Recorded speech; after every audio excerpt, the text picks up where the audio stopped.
We can't begin to understand the mental health epidemic in the world today without first understanding the role of the natural stress response of the human body.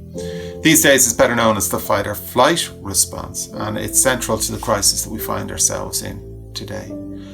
Our natural stress response is our species' powerful survival mechanism, and it evolved over hundreds of thousands of years to protect us from the most common threats that we were likely to encounter as we evolved. Physical threats. Physical threats like being attacked by a wild animal, a lion or a tiger or a bear, or being set on by a warring tribe, or maybe even a member of our own tribe, or escaping from a natural disaster. Physical threats. And when we encounter a threat like that, our amygdala, deep inside our brain, it fires into action and it triggers a chain of events that cause a massive biochemical, neurological, physiological change in our mind and our body, all with the intention of making us better able to deal with that threat. So our heart beats faster, our breathing increases, our bodies are flooded with the stress chemicals of cortisol and adrenaline. And this drives more blood and oxygen and glucose to the big muscles in the chest and the arms, or to the legs if we're going to fight or run away, hence fight or flight. But this extra blood has to come from somewhere. So it's diverted away from those parts of the body that we're not going to use right at that moment in time.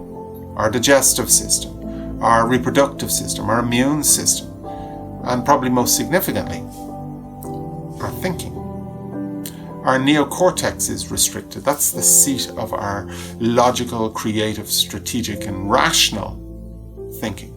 So it causes confused thinking, paranoia, memory loss, causes a change not just in our physical state, but our mental and emotional state too. Because this is not the time for thinking. This is the time for instinctive reaction. And all this happens in the blink of an eye. But in the modern world, we're no longer at risk of being attacked by lions or tigers or bears. Our tigers are different. Our tigers are psychological. Our tigers are mortgage payments, they're traffic jams, they're medical conditions, relationships, maybe even just trying to find good Wi-Fi. Our tigers are in envelopes, they're in our pockets, they're in our interactions, they're beamed into our homes 24 hours a day, 7 days a week, 365 days a year. And how does our amygdala deal with those psychological tigers? In exactly the same way.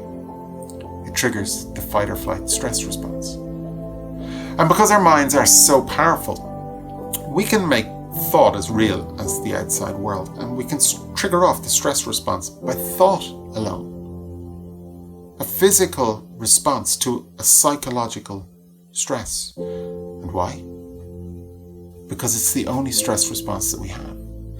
And while physical threats are relatively rare, psychological threats in the modern world are everywhere. Which means some of us can be firing off our stress response over and over and over again and not know how to control it. We can create a subconscious habit of firing off our stress response and not even know that we're doing it. This is how stress, anxiety, and depression take hold in your mind. This is what's at the center of the mental health epidemic that we find ourselves in today. The inappropriate triggering of a physical stress response in response to psychological stresses.